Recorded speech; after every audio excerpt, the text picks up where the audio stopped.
यह कहानी उस समय की है जब त्रिलोकी पर अधिकार करने के लिए देवता और असुर आपस में लड़ भिड़ रहे थे।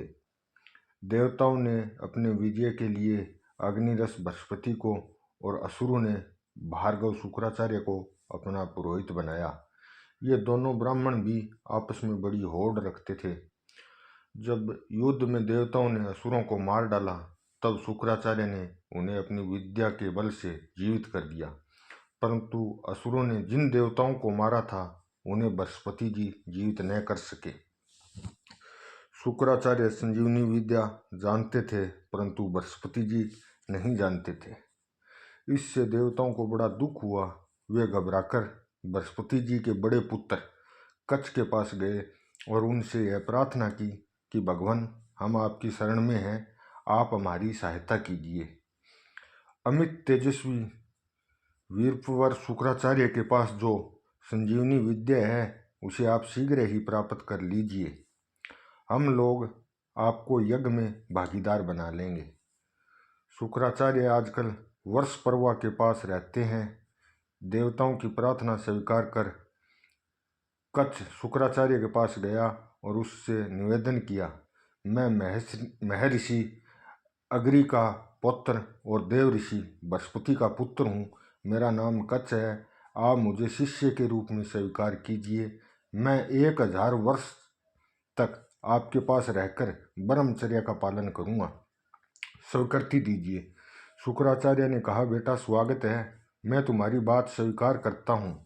तुम मेरे पूजनीय हो, मैं तुम्हारा सत्कार करूँगा और मैं समझता हूँ कि यह बृहस्पति जी का सत्कार है। कच्छ ने शुक्राचार्य के आज्ञानुसार ब्रह्मचर्य व्रत ग्रहण किया। वह अपने गुरुदेव को प्रसन्न रखता ही गुरुदेव की पुत्री देवयानी को भी संतुष्ट रखता। 500 वर्ष बीत जाने पर दानवों को यह बात मालूम हुई कि कच्छ का अभिप्राय क्या है। उन्होंने चिढ़कर गोचराते समय बृहस्पति जी से द्वेष होने के कारण और संजीवनी विद्या की रक्षा के लिए कच्छ को मार डाला और उसके टुकड़े टुकड़े करके भेड़ियों को खिला दिया। गौएं बिना रक्षक के ही अपने स्थान पर लौट आई। देवयानी ने देखा कि गौएं तो आ गई पर कच्छ नहीं आया। तब उसने अपने पिता से कहा, पिताजी, आपने अग्निहोत्र कर लिया, सूर्यास्त हो गया, गौएं और बिना रक्षक के ही लौट आई है, किंतु कच्छ कहाँ रह गया?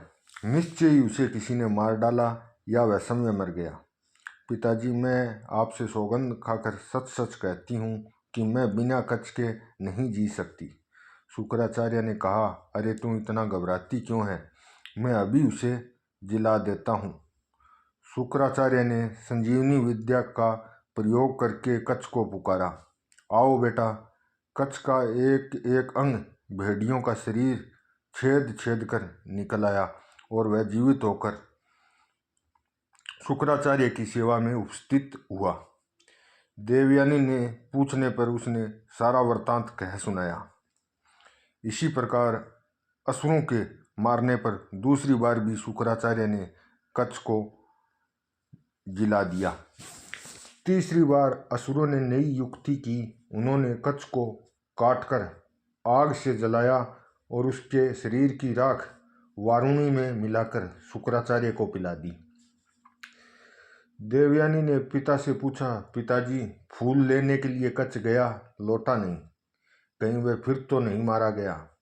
मैं उसके बिना जी नहीं सकती। मैं यह बात सौगंध खाकर कहती हूँ। शुक्राचार्य ने कहा, बेटी, मैं क्या करूँ, असुर उसे बार बार मार डालते हैं। देवयानी के हट करने पर उन्होंने फिर संजीवनी विद्या का प्रयोग किया और कच्छ को बुलाया। कच्छ ने भयभीत होकर पेट के भीतर से ही धीरे धीरे अपनी स्थिति बताई। शुक्राचार्य ने कहा, बेटा, तुम सिद्ध हो। देवयानी तुम्हारी सेवा से बहुत प्रसन्न है।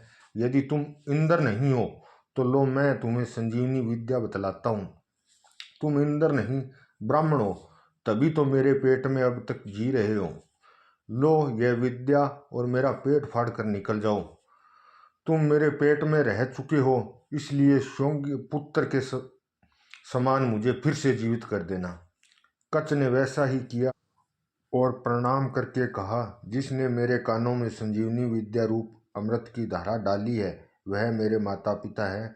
मैं आपका कृतज्ञ हूँ। मैं आपके साथ कभी कृतज्ञता नहीं कर सकता। जो वेद स्वरूप उत्तम ज्ञान के दाता गुरु का आदर नहीं करता वह कलंकित होकर नरकागामी होता है।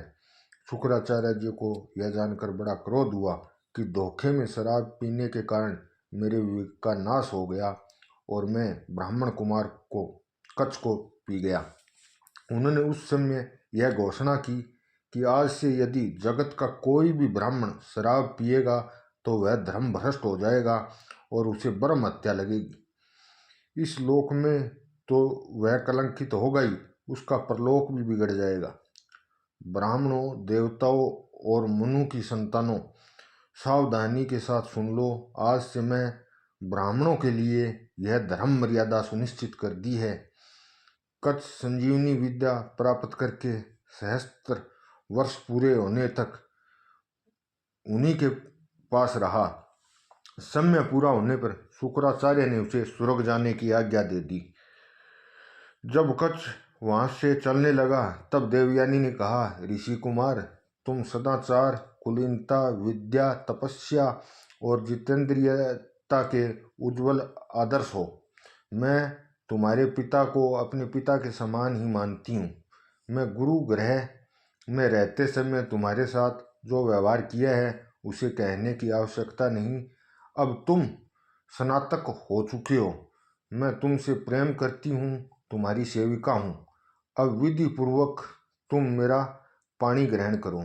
कच्छ ने कहा, बहन, भगवान शुक्राचार्य जैसे तुम्हारे पिता है वैसे ही मेरे भी। तुम मेरे लिए पूजनीय हो। जिस गुरुदेव के शरीर में तुम निवास कर चुकी हो उसी में मैं भी रह चुका हूँ। तुम धर्म के अनुसार मेरी बहन हो। मैं तुम्हारे स्नेहपूर्ण वात्सल्य की छत्रछाया में बड़े स्नेह से रहा। मुझे घर लौट जाने की अनुमति और आशीर्वाद दो। कभी कभी पवित्र भाव से मेरा स्मरण करना और सावधानी के साथ मेरे गुरु की सेवा करती रहना। देवयानी ने कहा, मैंने तुमसे प्रेम की भिक्षा मांगी है।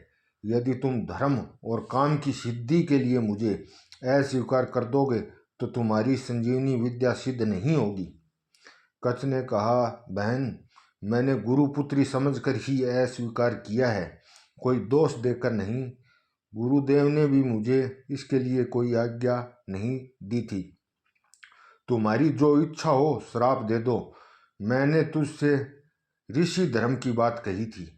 मैं शाप के योग्य नहीं था। तुमने मुझे धर्म के अनुसार नहीं, कामना के वश होकर श्राप दिया है। जाओ, तुम्हारी कामना कभी पूरी नहीं होगी। कोई भी ब्राह्मण कुमार तुम्हारा पानी ग्रहण नहीं करेगा। मेरी विद्या सिद्ध नहीं होगी। इससे क्या होगा? मैं जिसे सिखाऊंगा उसकी तो हो जाएगी। ऐसा कहकर कच्छ ने स्वर्ग में गया। देवताओं ने अपने गुरु बृहस्पति और कच्छ का अभिनंदन किया, कच्छ को यज्ञ का भागीदार बनाया और यशस्वी होने का वरदान दिया।